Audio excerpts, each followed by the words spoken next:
पालक आयरन का एक सोर्स तो है लेकिन रिच सोर्स नहीं है। तो ये हमें बच्चे को नहीं खिलाना चाहिए, पालक नहीं खिलाना चाहिए। क्योंकि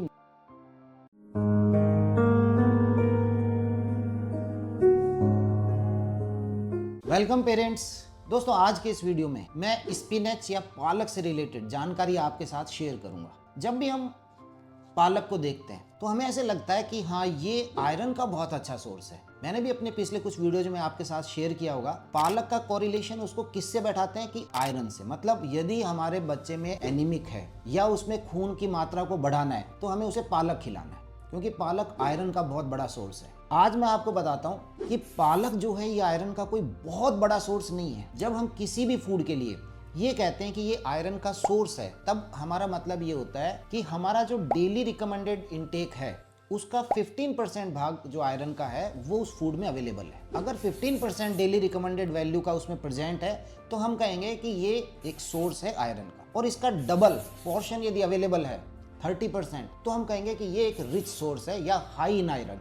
अब मैं आपको बताता हूं कि यदि किसी फूड में 4.2 मिलीग्राम पर 100 ग्राम, मतलब उस फूड के 100 ग्राम में 4.2 मिलीग्राम आयरन है, तो हम कहेंगे कि एक रिच सोर्स है। जबकि जो पालक है, पालक के अंदर ये वैल्यू होती है 2.1 से लेकर के 2.7 मिलीग्राम पर 100 ग्राम। कहने का मतलब पालक आयरन का एक सोर्स तो है लेकिन रिच सोर्स नहीं, ये याद रखिएगा। इसके बाद दो और बड़ी बातें, जो एक तो आयरन वैसे ही बहुत ज़्यादा नहीं है, दूसरा इसकी बायो अवेलेबिलिटी जो इसमें आयरन है। इसमें जो आयरन है वो नॉन हीम कैटेगरी का है।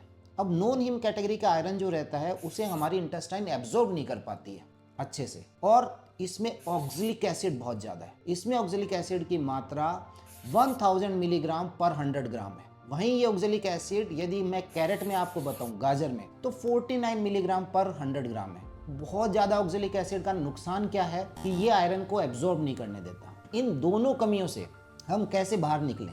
जब आप पालक को कुक करके देते हैं, बनाते हैं, कुकिंग करते हैं, तो ऑक्जेलिक एसिड की कंसंट्रेशन घट जाती है और ऐसी स्थिति में आयरन का एब्जॉर्प्शन बढ़ जाता है। लेकिन यदि इसे एज ए सैलेड के रूप में उपयोग करेंगे तो वहाँ से आयरन का मिलना बहुत अच्छी मात्रा में नहीं मिलेगा। तो कुकिंग करने से ऑक्जेलिक एसिड कम हो गया, प्लस जो इसकी प्रिपरेशन है उसमें आप विटामिन सी का यूज कर दीजिए। विटामिन सी के रूप में आप नींबू यूज कर सकते हैं, टमाटो यूज कर सकते हैं। तो जब आप विटामिन सी का यूज करेंगे तो वो फिर इसके आयरन को एब्जॉर्ब कराएगा। तो कहने का मतलब आयरन का सोर्स है बट रिच सोर्स नहीं, ये याद रखिएगा। जो स्पिनच है इसका फायदा क्या है? इसका सबसे बड़ा फायदा जो स्पिनच से हमें मिलता है या हमारे बच्चे को जब हम खिलाते हैं तो उसको जो मिलता है वो रहता है विटामिन के। यस, विटामिन के की इसमें बहुत अच्छी मात्रा होती है। और विटामिन के कहाँ पर यूज होता है? यूजुअली जब बच्चा जन्म लेता है तो उसे विटामिन के का एक इंजेक्शन लगाया जाता है। जी हाँ, विटामिन के हमारी बॉडी में जो क्लोटिंग मैकेनिज्म है उसमें बहुत बड़ा रोल प्ले करता है। तो जब बच्चे को इंजेक्शन लगाते हैं तो उसके पीछे उद्देश्य ये रहता है कि कहीं से ब्लीडिंग नहीं हो जाए। जब आप देखते हैं बच्चे के खेलते कूदते कहीं पर कट हो जाता है, ब्लड निकलने लग जाता है, थोड़ी देर में वो रुक जाता है, मतलब क्लोटिंग हो गई है, रुक गया है वो, तो उसके लिए सबसे इंपॉर्टेंट विटामिन कौन सा है? दैट इज विटामिन के। और विटामिन के जो है वो पालक के अंदर, स्पिनच के अंदर एक अच्छी मात्रा में। तो मेरे बच्चे को यदि हम पालक दे रहे हैं तो विटामिन के बहुत अच्छा मिल रहा है। इसके अलावा विटामिन के क्लोटिंग मैकेनिज्म के अलावा बोन्स के लिए जरूरी है। यस, एक अच्छी बोन हेल्थ के लिए विटामिन के का सही मात्रा में होना बहुत जरूरी है। अब ये जो बच्चे हैं, बढ़ते बच्चे खेल रहे कूद रहे हैं, इनके अंदर बोन्स का आपको पता है कि विकास हो रहा होता है और वहाँ पर कैल्शियम, फास्फोरस और विटामिन के, इन तीनों का रोल बहुत बढ़ जाता है। स्पेशली साथ में विटामिन डी भी चाहिए, याद रखिएगा। तो बोन की हेल्थ के लिए भी विटामिन के जरूरी है, जो कि पालक के अंदर प्रेजेंट है। अब इसके अलावा एक जगह पर और बहुत अच्छा रोल है पालक का, वो रहता है आइस के अंदर। आइस के अंदर इसलिए जरूरी है क्योंकि पालक के अंदर दो तरह के एंटीऑक्सीडेंट बहुत अच्छी मात्रा में, और ये दोनों जो एंटीऑक्सीडेंट है इनका नाम है ल्यूटिन एंड जियाजेंथिन, स्पेशली ल्यूटिन।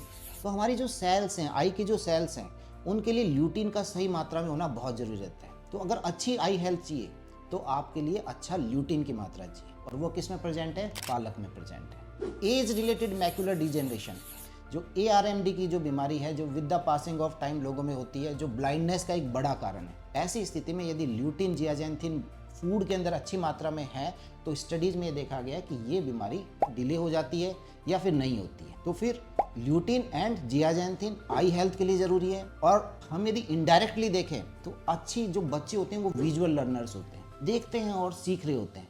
तो अगर आई हेल्थ अच्छी है तो नेचुरली ब्रेन की हेल्थ बहुत अच्छी है। तो ये एक इम्पॉर्टेंट है, आंखों की हेल्थ अच्छी है तो ब्रेन की हेल्थ बहुत अच्छी रहेगी। हमेशा बच्चों के आप चेहरे पर देखिएगा, वो देखते हैं और उसी को ही वो मिमिक करते हैं, वैसा वो सीखते हैं। तीसरा फायदा, इसमें पोटेशियम बहुत अच्छा होता है। और पोटेशियम किसके लिए अच्छा रहता है? हमारे कार्डियोवैस्कुलर सिस्टम के लिए, ब्लड प्रेशर के लिए, हार्ट के लिए।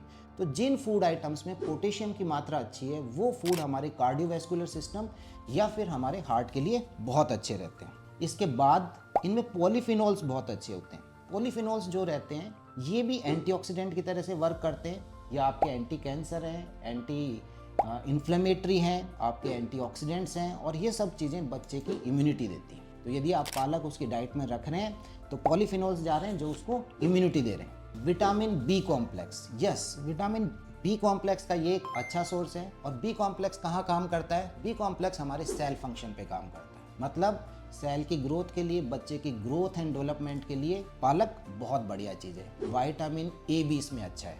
कैरोटिनॉइड्स हैं जो विटामिन ए के अंदर कन्वर्ट होते हैं। विटामिन ए आई हेल्थ के लिए, स्किन के लिए, इम्यूनिटी के लिए, 3 चीज़ों के लिए बहुत रेस्पॉन्सिबल रहता है। ये अच्छा है। आप सभी मदर्स ने देखा होगा कि प्रेगनेंसी के टाइम पर फॉलिक एसिड की टैबलेट्स दी जाती हैं, क्योंकि फॉलिक एसिड की यदि कमी रह गई तो बच्चे में जन्मजात विकृतियां आ जाती हैं। इसे हम बोलते हैं neural tube defects. Folic acid researches में है कि फॉलिक एसिड कम रहता है तो इनके होने के चांसेज हैं। और पालक जो है फॉलिक एसिड का एक अच्छा सोर्स है। तो जब आप पालक को अपने डाइट में इंक्लूड करते हो तो ये मानिए कि फॉलिक एसिड डाइट के अंदर जा रहा है।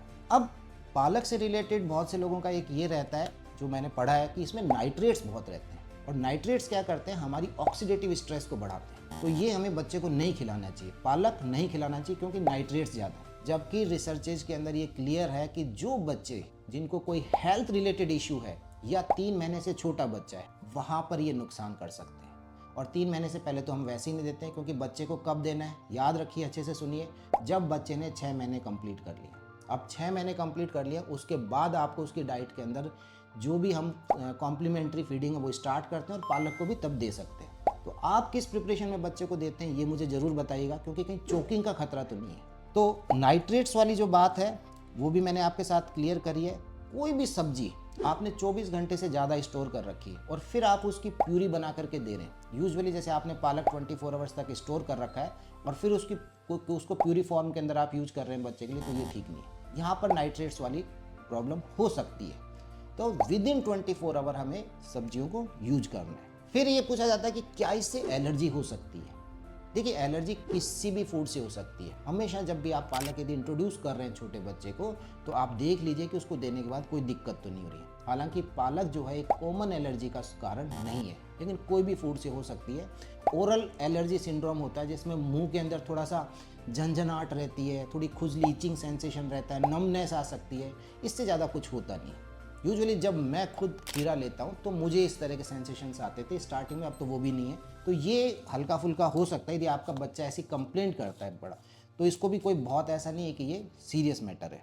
अब आप मदर से मेरा एक क्वेश्चन है कि आप मुझे इसकी रेसिपीज़ के बारे में बताइएगा कि अपने बच्चे को आप किस तरीके से दे रहे हैं, कैसे दे सकते हैं, और विटामिन सी का उसमें उपयोग कर रहे हैं या नहीं कर रहे हैं। अगर विटामिन सी का उपयोग इसके साथ में नहीं हो रहा है तो फिर ये मज़ेदार वाली बात नहीं है। आयरन का अच्छे से यूज़ लेना है तो विटामिन सी इसके अंदर ज़रूर डालना है। तो ये जानकारी थी पालक से रिलेटेड जो मुझे लगा मुझे आपके साथ शेयर करनी है। उम्मीद करता हूँ आपको मज़ा आया होगा, वीडियो इन्फॉर्मेटिव रहा होगा और आपको लगा कि यस एक इन्फॉर्मेशन मिली है, तो वीडियो को लाइक कीजिए, इसे शेयर कीजिए एंड प्लीज़ चैनल को सब्सक्राइब करें। Thank you.